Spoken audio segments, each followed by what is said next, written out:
up, it's our new and improved Movie Spotlight, our weekly segment where our film critics give their recommendations on what to watch this weekend here in Korea. Let's bring them in now. First, we have Jason Bechervaise to my right. Hello, Jason. Hello, Django. Great to be here as always. Yes, and this week we have Marc Raymond with us as well. Marc, it's great to have you with us today as well. Nice to see you again. Okay, so in our revamped segment, we either talk about our critics' recommendations, or if there is a major new release that cannot be ignored, we ask whether it is worth recommending. And our first film this week falls into that second category. It is Alienoid Part 2 Return to the Future. The Korean title is 외계+인2부, and it's directed by Choi Dong-hoon, and it stars a whole list of names, including Kim Woo-bin, Kim Tae-ri and Ryu Jun-yeol, just to name a few. So, Jason, this is a continuation of the events in the first film, right? Or part 1? That's right. There's actually a summary in the first 5 minutes of the film. I actually sat down and rewatched the first part, so that wasn't so useful for me, but I'm sure for audiences scratching their heads, trying to work out what happened in the first film, it'd be very beneficial, no doubt. But yeah, the first film was a huge box office failure. It failed to connect with audiences, sold just 1.5 million tickets, well below its break-even point. I was thinking, should I summarize the plot of the first film? And it's kind of difficult, and but essentially it's split into different periods. You've got the 1300s, you've got the current day, and you've got 1 or 2 time periods in between. And in a nutshell, you've got these kind of alien prisoners who are being locked in human bodies, and then you've got this one particular bad, nefarious alien known as the Architect, who basically wants to end mankind, and key to stopping him is this legendary sword. And so part 2 basically sees the same thing, a lot tighter, if I might add. And so we see the various characters that are in the first film. Some we see more of, some we see less of. And they seek to get their hands on the sword. Quite a bit shorter this time, 122 minutes. And it's helmed and co-written by one of the most commercially, if not the most commercially successful directors in Korean cinema, Choi Dong-hoon. He made films such as Big Swindle, Tatsa, The Thieves, Assassination, among others. The production for both parts cost a staggering 70 billion won. Right, that's just over $50 million US, I believe. Yeah, and filming took 13 months during the peak of the pandemic as well, which probably didn't help with the budget. So yeah, it was filmed in 2021. And so that's it in a nutshell. Yeah, part 1 was the second most expensive Korean movie ever made, I believe, after Snowpiercer. So together, part 1 and 2, they are essentially the most expensive set of films ever made in Korea. As you mentioned, the first film bombed at the box office, and it attracted a lot of criticism for its confusing storytelling, jarring structure. Was this one any better? Would you recommend it? I would, actually. I was one of the first film's supporters. Yes, it had its shortcomings. It was jarring. It kind of goes back and forth between different time periods. It's not particularly well edited. But I rewatching it yesterday, actually some of the set pieces in the film are absolutely fantastic. Oh wow. And certainly I think Choi Dong-hoon was trying to do something different. I mean, science fiction has always been a genre in Korean cinema that's really struggled with audiences. I think that's in part because it's a genre that's kind of, well entrenched into kind of Western, popular culture, and it's quite hard to localize. But I think he did it quite successfully, albeit it was a commercial failure. And you'll see influences such as Terminator 2 in particular, also the Marvel films. And here we see more of that, but it definitely is tidier. It's less jarring, it's fun, and actually the way the kind of narratives come together, I think, is somewhat quite clever. And I had an absolute blast with it, and the visual effects are sensational. Actually groundbreaking, and I'm not just saying that. For Korean cinema, it's groundbreaking. It does look like a Marvel film in some places. Some people may hate that, some people may enjoy it. It's definitely trying to attract both young audiences, with the comic book kind of esque sequences, but also you've got the melodrama, you've got some of it feels very much like a period film, so kind of luring those older crowds in as well. And I think, it is a significant film. I like Choi Dong-hoon. I think this is actually one of his certainly most notable works of his recent filmography. I think it's a step up for him. Whether audiences feel the same way, I don't know, but I'd certainly recommend it. As I was watching it, though, I think one thing that really struck me is how the streaming kind of industry is now influencing films.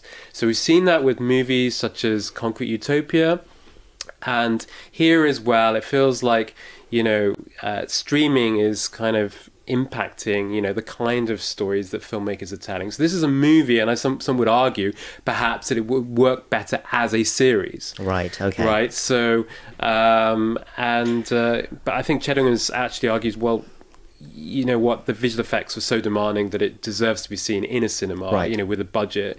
Right. But I really enjoyed it. I'm really fascinated by how the industry is evolving, and I would highly recommend it and go and see it, on the big screen rather than waiting for it to drop on, one of the streaming services. Well, a wholehearted recommendation from Jason, which I think some people might have been surprised by. Mark, what about you? Have you catched this film, and what do you think of it? I have not, but have you seen it's not Mark's cup of tea. It's not really my the type of movie I would normally seek out.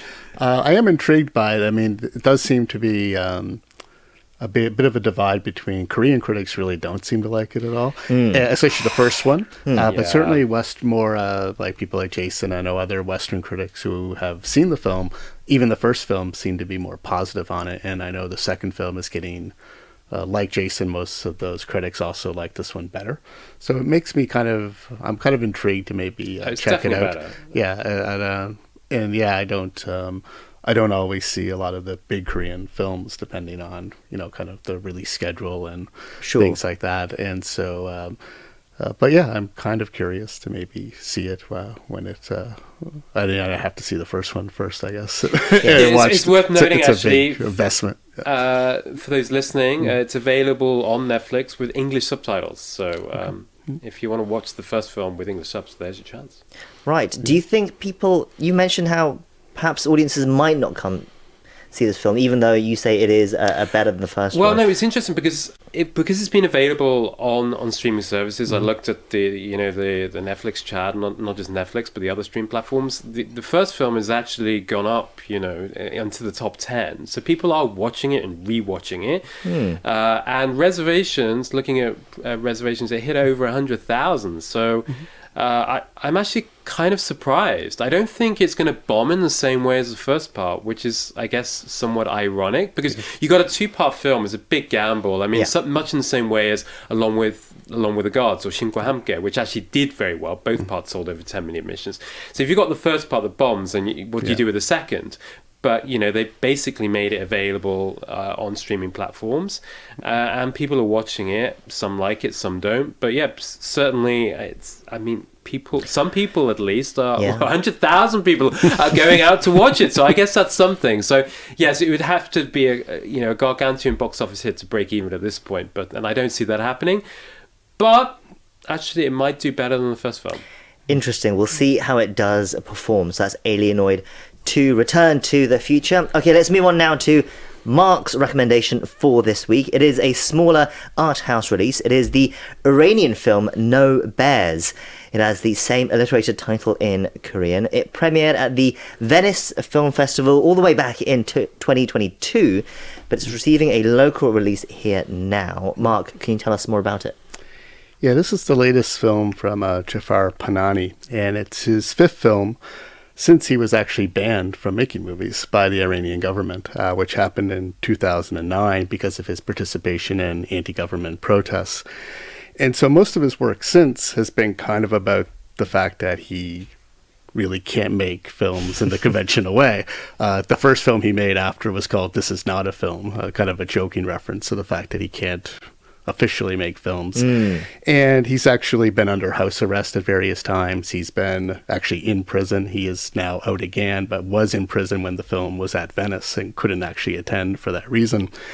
And so, and most of the movies he's been making since then have been kind of these meta commentaries about his situation. And this latest film, Noberes, is probably the most explicit one yet. It's kind of a bit of a mixture of fiction and nonfiction.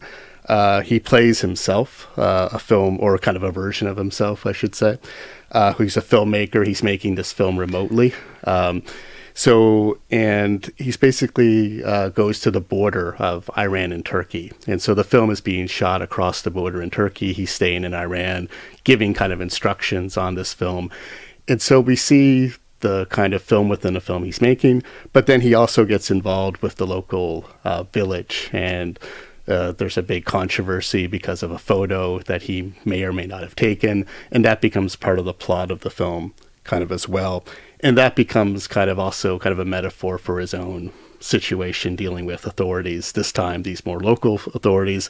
But clearly there's some overlap and metaphors with the Iranian government kind of as a whole. So, yeah, it's a very sort of, again, one of these movies that's kind of about the process of making movies and how he can't really make movies in the same way anymore, but yet is still trying to do some version of being a filmmaker, essentially. Very briefly, for listeners who might not know, how does he make films then if he's not allowed to make films? Yeah, he kind of smuggles them out. Again, the technology has really allowed him to do this, right? If this was 30 years ago, he wouldn't really be able to make movies. So yeah, we see him actually, giving instructions over Skype to his crew who are kind of making the movie for him, and they give him, and he says, no, you have to do it again. So he makes them retake scenes. Right. So he is doing this. And again, he's making himself a kind of a character in a way that he didn't really before. When he made films before this, they were more conventionally, dramas. Now he can't really make those type of movies. So he's making movies about himself and his situation through digital technology, essentially. Yeah. So this was your pick for this week. Mm-hmm. What did you make of it? And also, this film and much of his work, it's highly acclaimed, especially by Western critics. Yes. But how much of that is actually down to the quality of the films themselves, rather than how much people want to support him politically, especially? Yeah, it's really a hard question to answer. Really, it's because, as I've kind of described the plot to you, they're intertwined, right? Like it's really hard to separate out the art and the politics here because they're part of the same kind of brew. One thing I would say about the film, one of the things I really appreciate about Panahi, especially this film, there is something quite self-critical going on here too. Oh, absolutely. Yeah. It's not simply I'm a hero and I'm a martyr and the government is bad. That would be the really simplistic version of what would happen. Right. He's much more like at least the character he plays in the movie, which again is a version, I guess, of himself. You could criticize this person and this character in the movie for how he gets involved in these local politics, how he doesn't really understand what's going on, and he, maybe puts some people in danger that unnecessarily. And also his whole, interesting about Panahi is that he has kind of chosen to stay. He probably could have gotten out with his connections. A lot of Iranian directors have left, right? But he has really chosen to stay. And there's an interesting scene in the movie where he's on the border and somebody tells him, oh, actually, you've stepped over the border. Because, of course, there is no border. It's an imaginary line and nations are imaginary.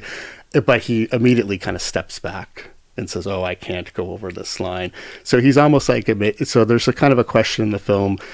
Is it just like an ethical stance he's taking, or is there something about him he just doesn't want to leave? He can't really take that leap to get out of the situation, and he almost feels this responsibility to stay, even though it might not be the correct thing for himself. So that I think all that is very interesting and makes the film more than just a really simplistic kind of political allegory. So even if the film's perhaps not necessarily good, it's still very interesting and fascinating. Oh, it is very good. Yeah, I think it's very good. As well, yes. It is good then. Okay, so Jason, you've seen it as well then? I did, yeah. I watched it last night. It's fantastic.